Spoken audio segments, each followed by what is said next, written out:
Hey guys, Victoria here and welcome back to my channel, and in today's video I'll be giving you some tips on how you can get A+ for Bahasa Malaysia paper in SPM.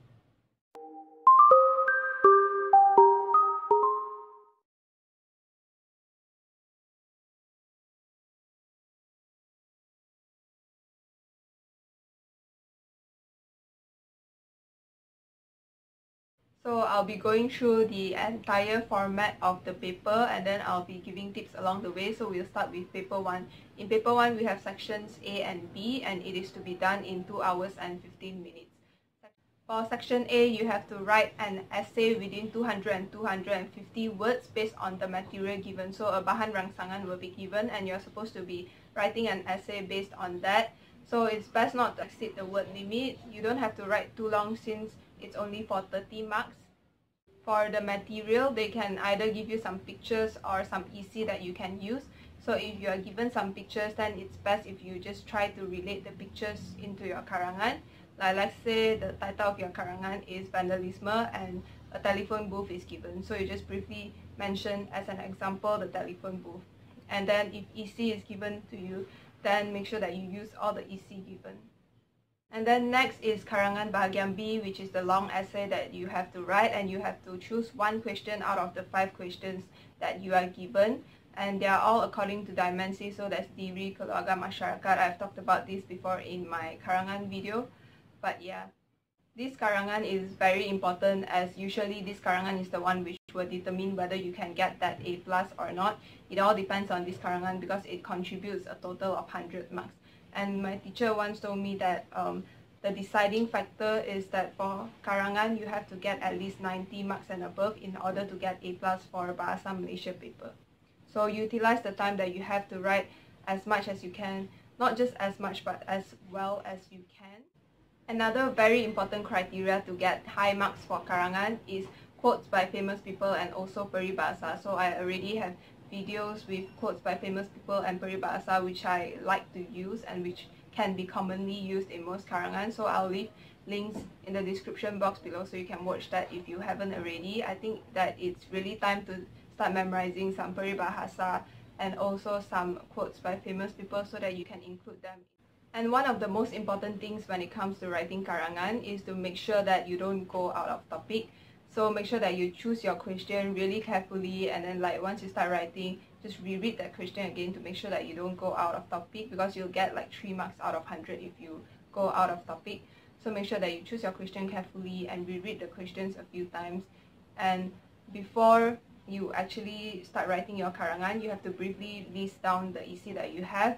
You can have around 4, but it's better to have 5. So usually I'll have like 5 EC and each of my paragraph will be 10 to 12 lines. So that's all for karangan, and now we'll talk about paper 2. So paper 2 is to be answered in 2 hours and 30 minutes and there are 4 questions in paper 2. Question 1 is rumusan. So you're supposed to summarize a paragraph that is given to you, and in rumusan you have 4 paragraphs. So the first one is the intro, and then you have isi tersurat, isi tersirat, and kesimpulan. Another important thing for karangan is ayat penegasan, which is the last sentence that you write in a paragraph. So let's say your EC is mengeratkan hubungan silaturahim, then your ayat penegasan would be tegasnya rumah terbuka dapat mengeratkan hubungan silaturahim. So you're trying to like stress that point again, that ayat penegasan is very important as well. You have to link your ayat cadangan and ayat harapan with words like supaya or agar. So these 2 words are very important here. For intro, you have to copy the instruction given but change one of the words. So for example, you can change punca to faktor and cara to langkah.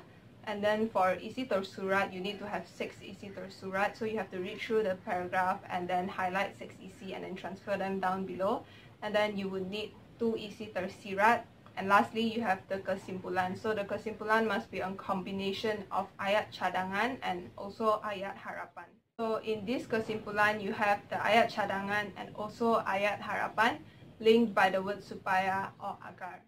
So an example of kesimpulan would be kesimpulannya, semua pihak haruslah bekerja sama supaya mutu sukan negara dapat ditingkatkan.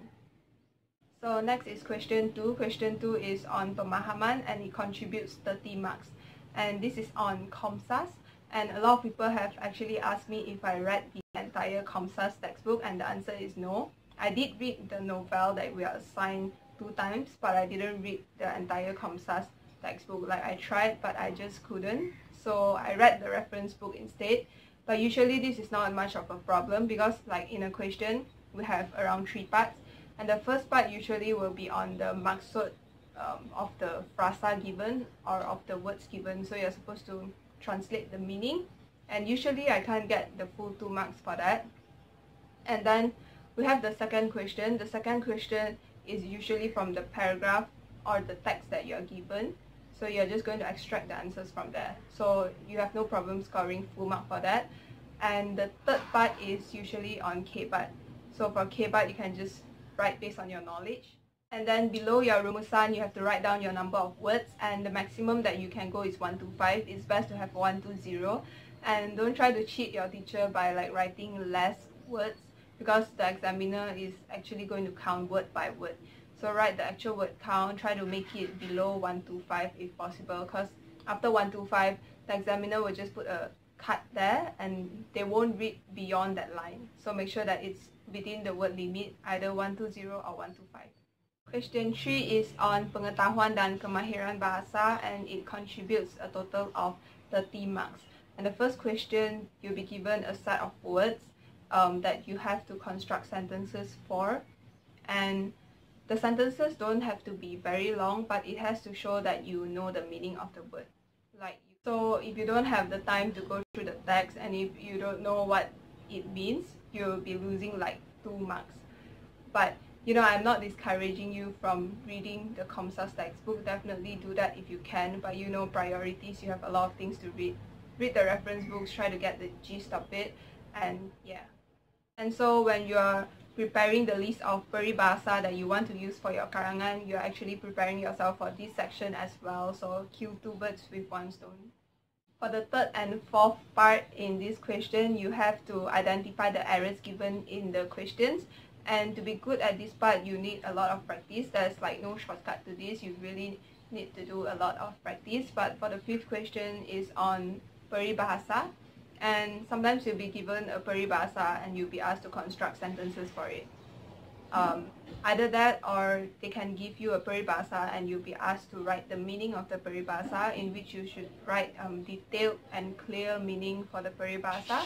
Either that, or they'll give you a sentence and you have to write the peribahasa that they are trying to imply.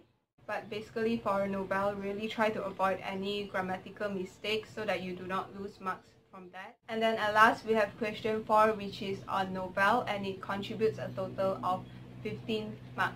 So your novel should be in continuous form and not in point form. It should be in paragraphs, and you could be tested on a lot of things based on the novel. It could be on the summary, latar tempat, latar masyarakat, or the technique, nilai, pengajaran, all that stuff. And I actually have a full video on novel, the easy techniques to memorize all aspects of novel, already on my channel. So I'll leave a link in the description box below as well, so you can check that out if you want to. So basically that's it for Bahasa Malaysia paper 1 and 2 in SPM, and together with this video, I'll be posting a video that is how to get A+ for English in SPM as well. So make sure to go watch that after you watch this video. Also, I'm planning to film more videos for subjects leading up to SPM as well. So if you are interested in watching that, then make sure to give this video a like to let me know. Also, if you haven't subscribed to my channel, you can do so by subscribing down below, and you can also ring the notification bell at the side so that you are always notified when I post new videos, especially for this coming SPM. And to those who are sitting for SPM, obviously if you're watching this, you're sitting for SPM, all the best to you. I hope that you can do really well. I'm sure that you put in a lot of hard work for this, and you know, your hard work will pay off. Just keep calm and do your best. So that's all for today's video. Thank you for watching, and I'll see you guys in my next video.